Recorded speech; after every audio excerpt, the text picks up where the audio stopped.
Boa tarde. Queria começar agradecendo a organização do evento pela dedicação, pelo empenho em que esse congresso esteja acontecendo. Se isso já é um desafio em tempos normais, em tempos de pandemia, esse desafio é multiplicado. E eu vim apresentar o nosso trabalho intitulado Abordagem Cinética para a Degradação do Carbono Orgânico de um Efluente Farmacêutico, que tem como autores o Elcio Isário Filho, o Leandro Aguiar, a Graciele Carvalho e eu, Marco Alcântara. Nós somos todos de um campus da Universidade de São Paulo, a Escola de Engenharia de Lorena. A gente constata, a gente observa que essas indústrias de produtos farmacêuticos, tanto humanos como animais, geram efluentes ao longo de todo o seu processo produtivo. Então, desde a produção do produto em si, até a embalagem desses produtos, a lavagem do maquinário, dos utensílios, todas essas etapas costumam gerar efluentes que, no final do processo, se misturam. Em 2010, a UNEP constatou um dado muito preocupante, que 90% dos farmacêuticos que são descartados, isso é feito sem tratamento prévio. E, como consequência, isso traz danos ao ambiente, o que inclui também seres humanos. E é uma situação que já vem ocorrendo há décadas. Isso só reforça a necessidade de estudos para investigar os danos causados aos ecossistemas.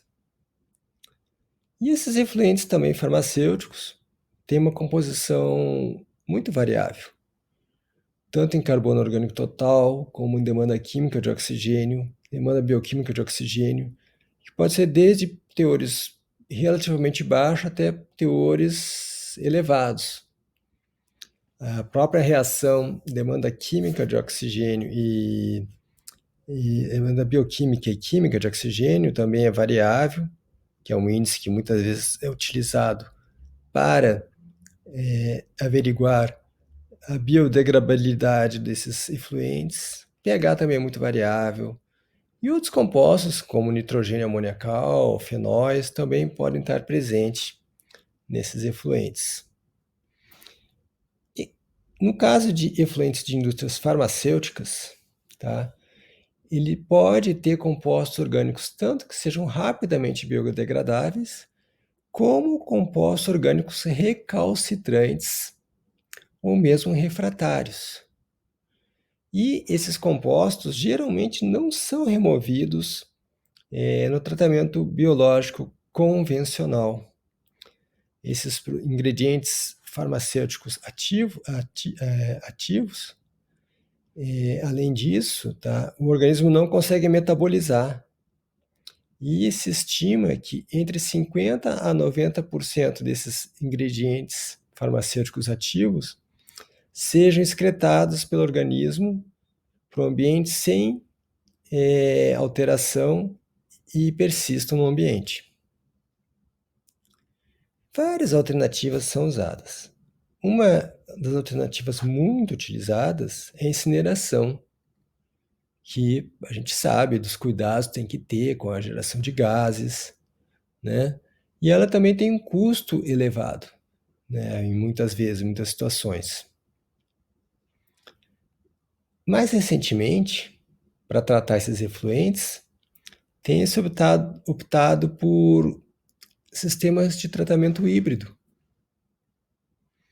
ou seja, tratamento em mais de uma etapa. Entre as várias alternativas, tem-se estudado usar primeiro um processo oxidativo avançado, e aí vai tratar compostos recalcitrantes, refratários, compostos que não são facilmente degradáveis, E geralmente um processo que tem sido muito utilizado são processos catalíticos e fotocatalíticos.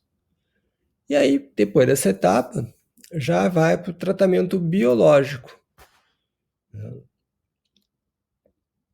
Então, entre esses processos catalíticos, fotocatalíticos, o fênton tem se destacado, né? Então, a gente percebe nesse processo, né, tem reações ferro 2, ferro 3, tá? Tem geração desses radicais hidroxilas, são importantes aqui para degradação da matéria orgânica, tá? Isso aqui vai depender muito do pH do meio, tá? Temperatura que está acontecendo, da presença dos constituintes orgânicos e inorgânicos que estejam presentes. E esse processo aqui, a radiação ultravioleta, né, também tem se mostrado bastante eficiente para remover compostos orgânicos. Lógico que a eficiência desse processo aqui, se for pensar em termos práticos, né, eu vou ter que pensar em otimizar esses diferentes parâmetros aqui que estão presentes nesse processo aqui. Então, por exemplo, o teor de ferro, de peróxido, a temperatura, o pH, todos esses parâmetros aí, a radiação ultravioleta, né, precisam ser otimizados, né? E esses processos têm sido utilizados. Uma das vantagens seria a ausência de espécies químicas que prejudiquem o ambiente. Esse é um ponto favorável. Mas ele tem algumas dificuldades, alguns contratempos, né? Um é que precisa controlar o pH. Isso nem sempre é uma coisa tão simples. Outra, que ele costuma gerar grandes quantidades de lodo contendo ferro. Também tem a geração de gás carbônico, né, que é proveniente da oxidação de compostos orgânicos. E no caso de efluentes farmacêuticos, o custo até poderia ser possível, a gente imagina, né? Mas para certos efluentes, o custo dele não é competitivo ainda com outros processos de tratamento. Aí o nosso trabalho, ele se propôs a investigar essa decomposição do carbono orgânico total no efluente farmacêutico, utilizando uma abordagem cinética. Ou seja, nós utilizamos equações químicas, né, de geração de radicais, né, que já são conhecidas, já são validadas para o processo fotofênton. A gente utilizou o efluente de uma indústria farmacêutica, né, veterinária, aqui em Cruzeiro, fica entre São Paulo e Rio de Janeiro, tá? E o efluente que a gente utilizou tinha tanto o produto em si que a indústria essa produzia, como águas de lavagem de utensílios, de tanques que eles utilizavam. Para conduzir os experimentos, nós utilizamos um reator, né, que possibilitava o tratamento em lote, né, batch type, né, e junto também aqui o efluente também podia passar por um tubo de inox, e no interior do tubo de inox tinha a lâmpada de ultravioleta. A gente tinha toda uma bomba aqui para fazer esse efluente circular, né? Tinha também controle de temperatura aqui. Aqui ficava o reservatório do resíduo. Aqui ficava a entrada do peróxido de hidrogênio, aqui por cima. Tinha também um pHmetro junto aqui para controle de pH, né, monitorar isso. Aqui um detalhe da lâmpada de ultravioleta, então tem um envoltório de inox, dentro tem lâmpada ultravioleta.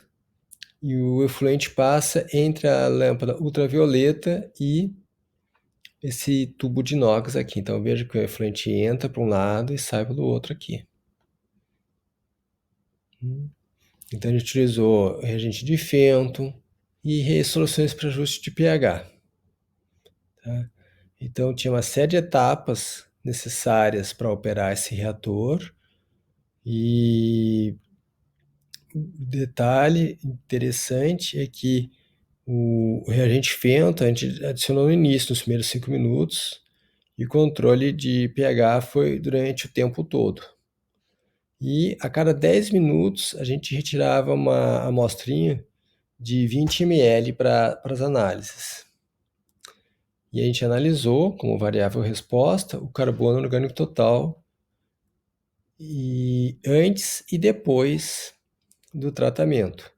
Quer dizer, ou seja, nós analisamos a redução do carbono orgânico total, em termos de porcentagem, era a inicial menos a final, divididos pela inicial.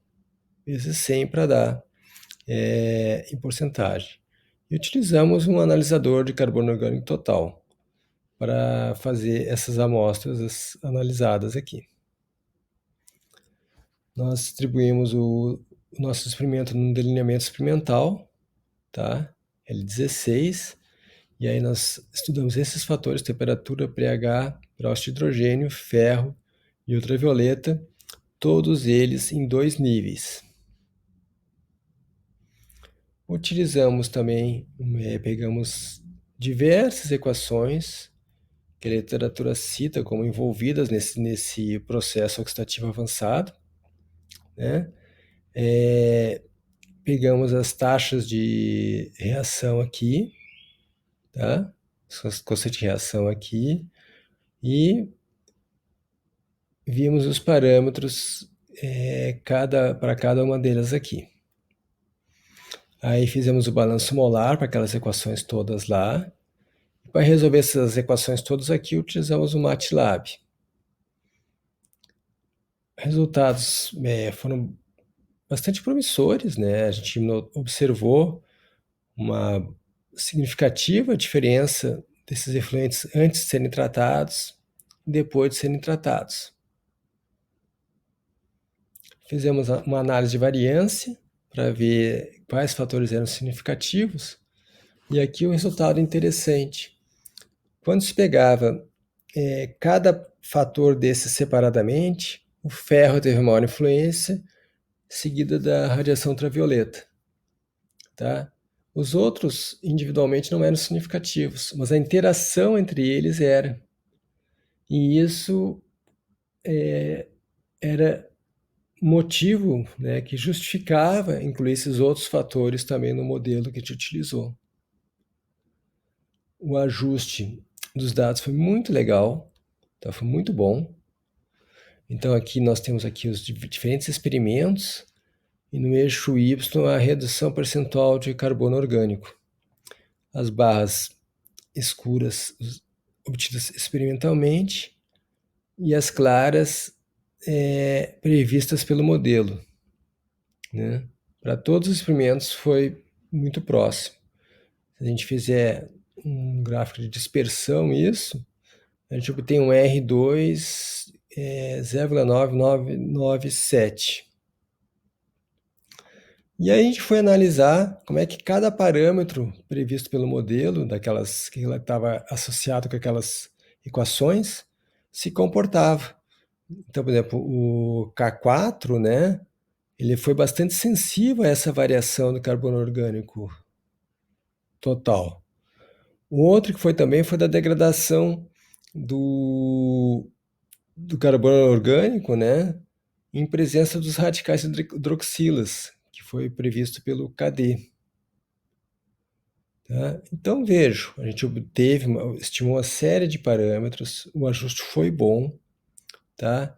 A gente conseguiu detectar os efeitos da radiação ultravioleta na degradação, né, na formação de radicais hidroxila, e o modelo realmente foi muito sensível na hora de prever essa geração de radicais hidroxila a partir do peróxido. Sempre lembrando que o que nós fizemos aqui foi uma proposição de mecanismos, tá? A gente está tentando representar o sistema de oxidação. A gente não pode garantir que realmente a gente descobriu os mecanismos corretos. Esse trabalho foi recentemente publicado numa revista Water, Air and Soil Pollution, agora início de 2021, né? E convido todos, quando as condições permitirem, de irem nos visitar lá na Escola de Engenharia de Lorena, onde funcionam 6 cursos de graduação e mais um colégio técnico. Vai ser uma satisfação recebê-los na nossa escola.